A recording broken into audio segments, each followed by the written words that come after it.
I'm thinking we're talking about summer drought and increased heat, which affects what grows. We're also talking about wanting local food. Yeah. What happens when the local food dies out in the summer because of the drought and the heat? What kind of rain planning can you make for food? Right. Well, one of the things that one farmer can't help the others. They're all in drought. Yeah, they're all in drought. Yeah. Well, I mean, one of the things that we're looking at Tri-Cycle is trying to figure out what crops are doing better with the new climate that we have.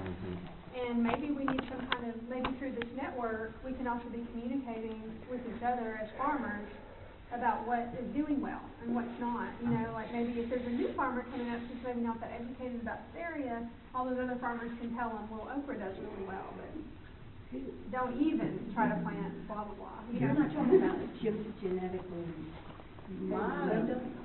Let's look at, right? Make sure other people get a chance to talk.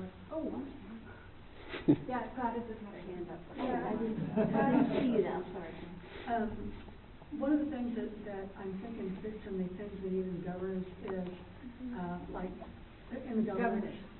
Yes. Is relations, what kind of network we're making with our local, the small towns around us. Okay. Because I think a lot of the towns around us are not really at the point where they want to think climate change exists yet. So they're not going to be doing much planning, and in a drought situation, there could be a lot bigger area than Fayetteville itself that is in tension.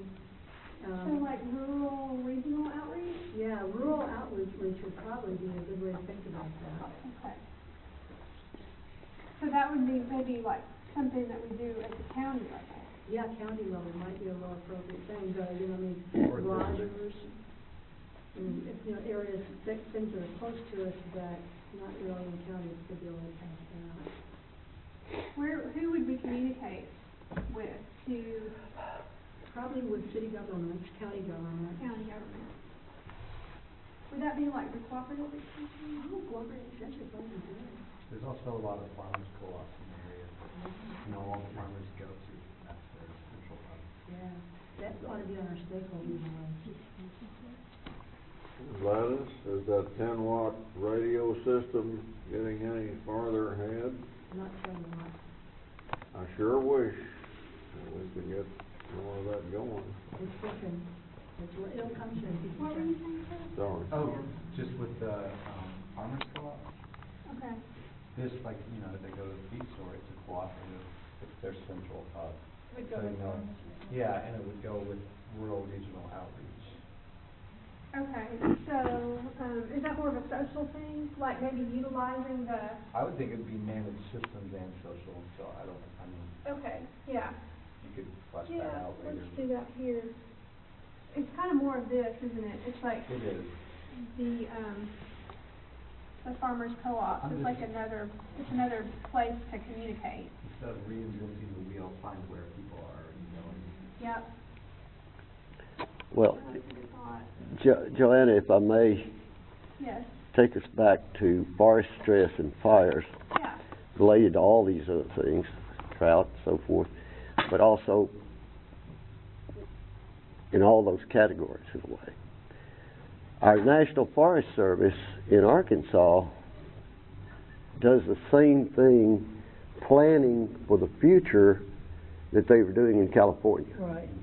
Which means reducing the number of hardwood trees, thinning the forest, and in the process, removing soil, because you can't take out trees without destroying soil and letting it erode. So that, unfortunately, not only is there, and Tom McKinney's written about that, several letters that have gone over the years to the Forest Service, dating back 40 years, I guess. But it's the same thing in the city. Fayetteville's got a sustainability director. We do a lot of things. We get honors for doing certain things that are good. We've got a streamside ordinance. But guess what? The Planning Commission made 2 variances from the streamside ordinance last week at its last meeting. One of those will come up this Thursday. By the way, the city council's not meeting until Thursday this year because of the elections. Tomorrow night, everybody wants to go party after they win or lose. And so the city council will be considering some of those variances from the good ordinance we've passed. And the chances are that, they'll be passed because we're, always wanting more growth, always wanting more tax revenue to pay for the infrastructure from the people who came here 10 years ago and even 20 years ago. We were that far behind. So this local activism is what motivates me the most. I can just be one voice in a million on some of these things we have on Facebook every day that we're supporting. But more people need to be down familiar with the issues that are going on in our local governance area and comment on the things that matter, and allowing more of these new businesses to wipe out timber, take it out, just totally take out whole lots that have absorbent, black, rich soil where water soaks into our underground aquifers, and cover it with red dirt, which they cut off of mountaintops, where they also took out the trees that were growing in the shallow soil on top of that red dirt. And burn the trees on site, which somebody could use for firewood the next year. There's a whole batch of cedars have been taken down here on 18th Street, out where it hits the interstate out there, where you turn and go back toward to the north there. Those cedars, they've got them piled up to burn. I mean, things big as this building piled up. You should go drive down 18th and off the freeway. A lot of biofuels. Yes. And or woodworking material. Woodworking material. Yeah, those cedars are huge trees that, you can cut knots off of them and all that. But people don't even know that. What can we do to improve engagement in the community? Be at those meetings and be aware of what's going on and be there and speak. Lateral communication. How do we encourage people to be at the meetings, though? It's very difficult. You're doing it right we're now. trying right now, yeah. But I mean, you've got to do this constantly. We can make announcements on Facebook pages, about it. Yeah, we do that. yeah, we do that. City council meeting that's coming up right now, is that? No, Thursday, it will have some of those issues this coming Thursday instead of Tuesday. It's normally the first and third Tuesday. This week it's delayed. But that would be under governance and encouraging community engagement. Yes,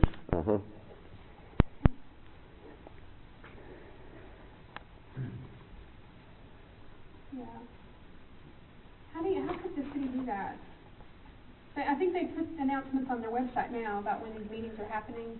Yeah, they're in the newspaper some days, but I noticed today's newspaper, in its list of coming meetings, they got the word that the meeting was canceled on Tuesday night, so it's not listed for Tuesday night in the little blurb in the paper. And then the Thursday meeting listed is not the city council meeting. It's another meeting that's important, but it doesn't say. In other words, the person who gets only the Sunday paper couldn't see much about city meetings. So this is newspapers. You have to ride newspapers a little bit, because they oftentimes, if you see the Springdale version, Rogers version, Bentonville version, and Fayetteville version of what we know here as Northwest Times, it's Springdale News and so forth, they use the same little clipping, depending on how much space they have in a column, to list public meetings. So they may use only, somebody just does it fast now. You don't have a lot of editors at newspapers anymore. You all notice that. But anyway, they may have what's coming up in only one town. Whatever gets first in the list, nobody changes it for those 4 editions that they have. So the front page is changed and a few other things.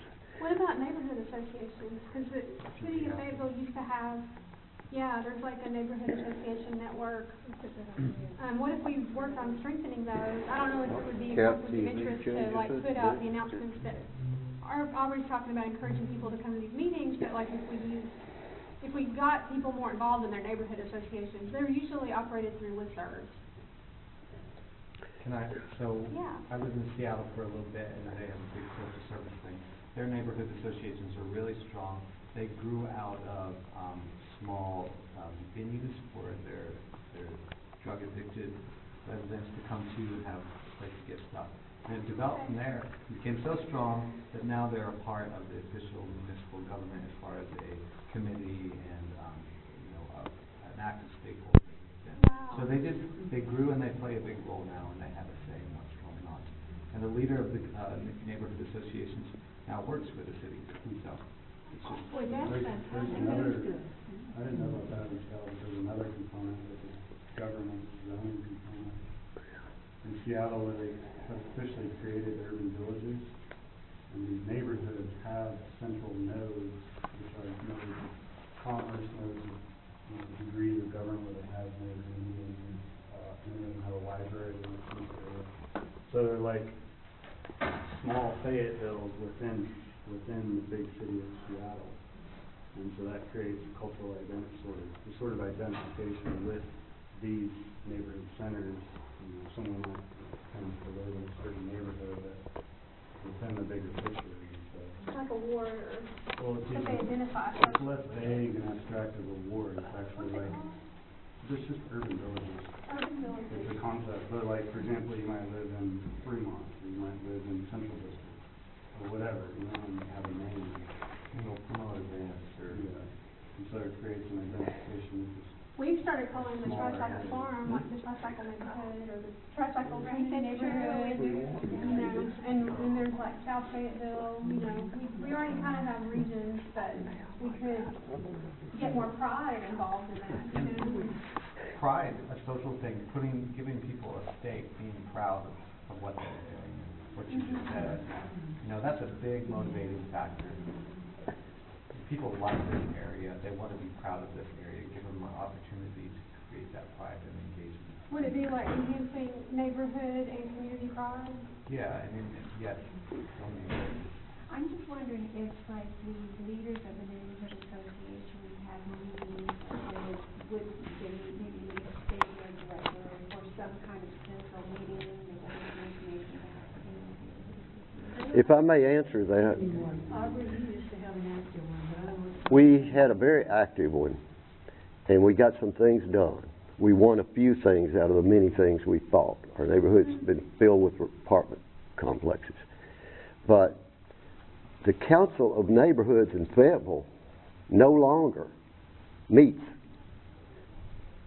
For the last 3 years, I believe, 2.5 to 3 years. Why? Because we couldn't get a quorum of 4 or 5 people there regularly, constantly. So the meeting, they started a new government channel rule. They wouldn't record the meetings unless you have a quorum at a meeting. Of course, that meant every 2 or 3 months you'll have a whole flush of people who have an issue in their neighborhood. But without the meeting, there's no city gathering except to go straight to planning or council or something. But that was, for years, it was the place people came in, and we'd have the developers who were proposing to take out half their neighborhood for something new, Has something would be replaced there. it?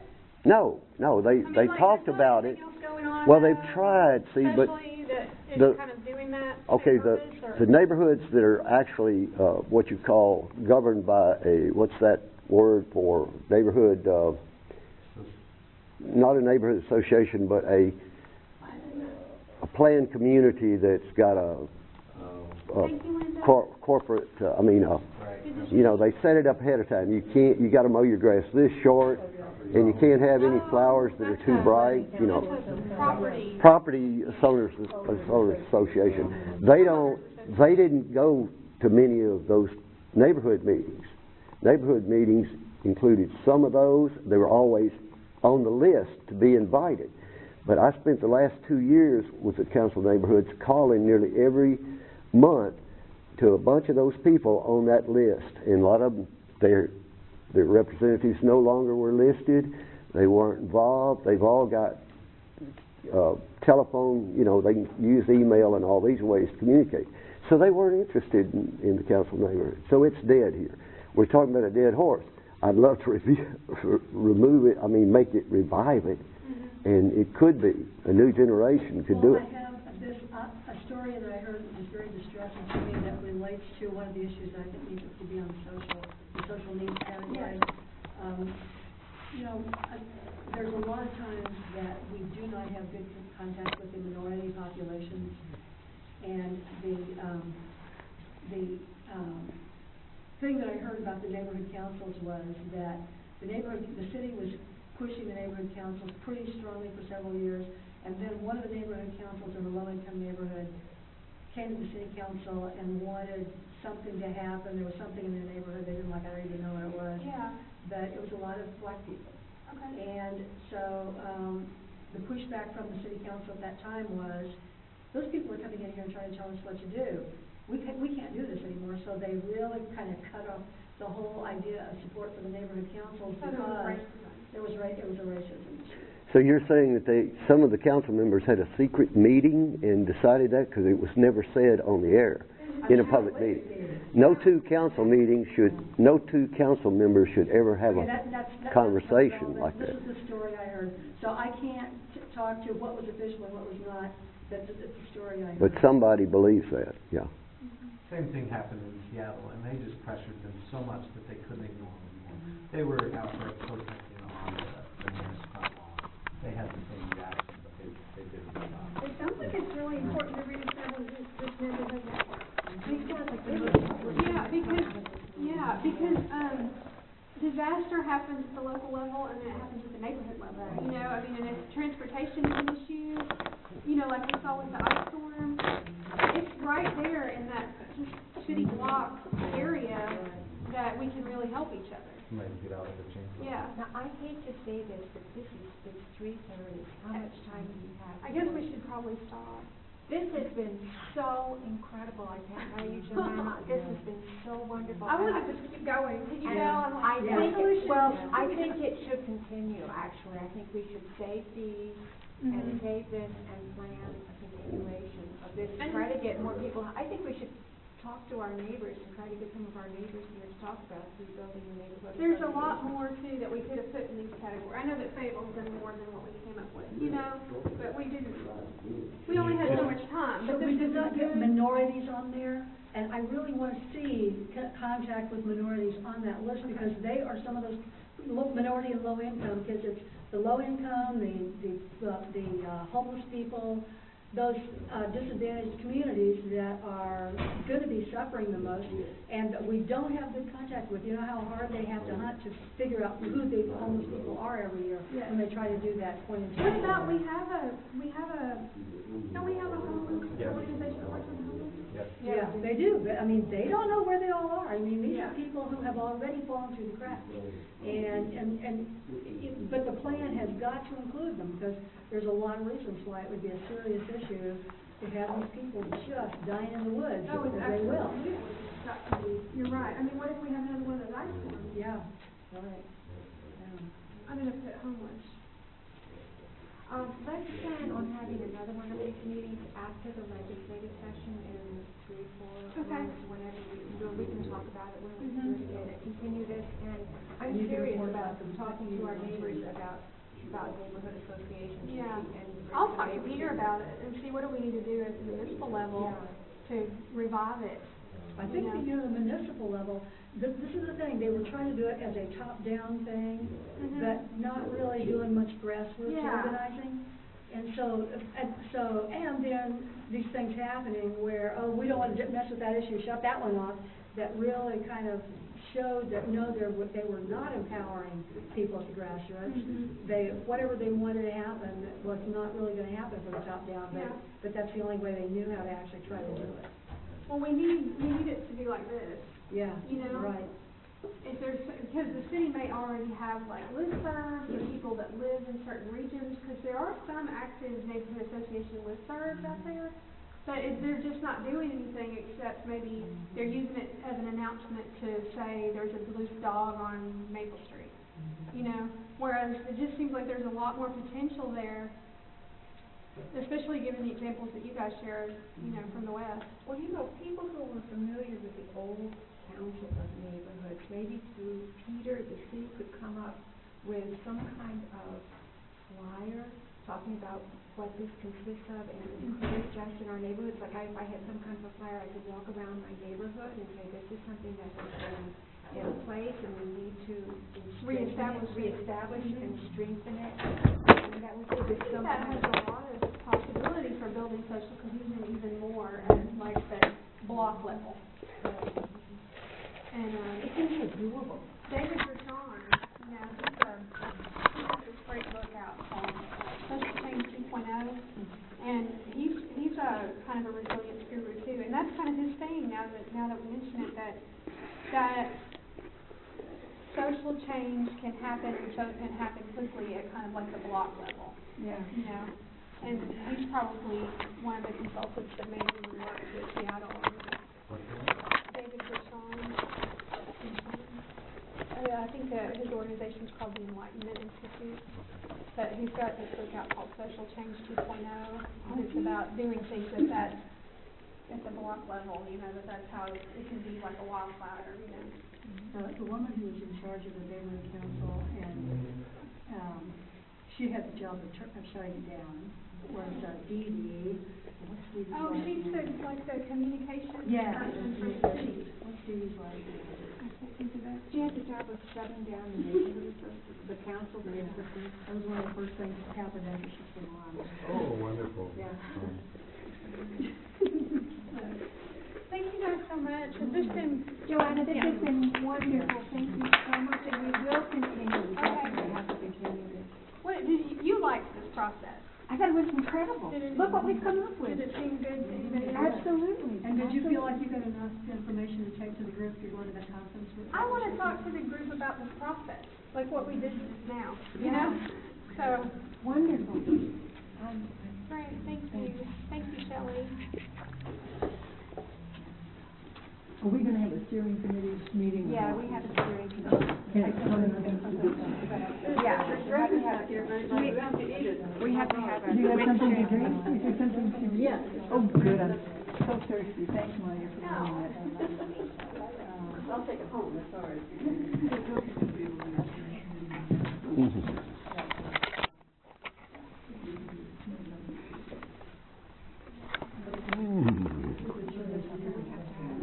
Oh, Bye. I need your email. If you would send me your name and email.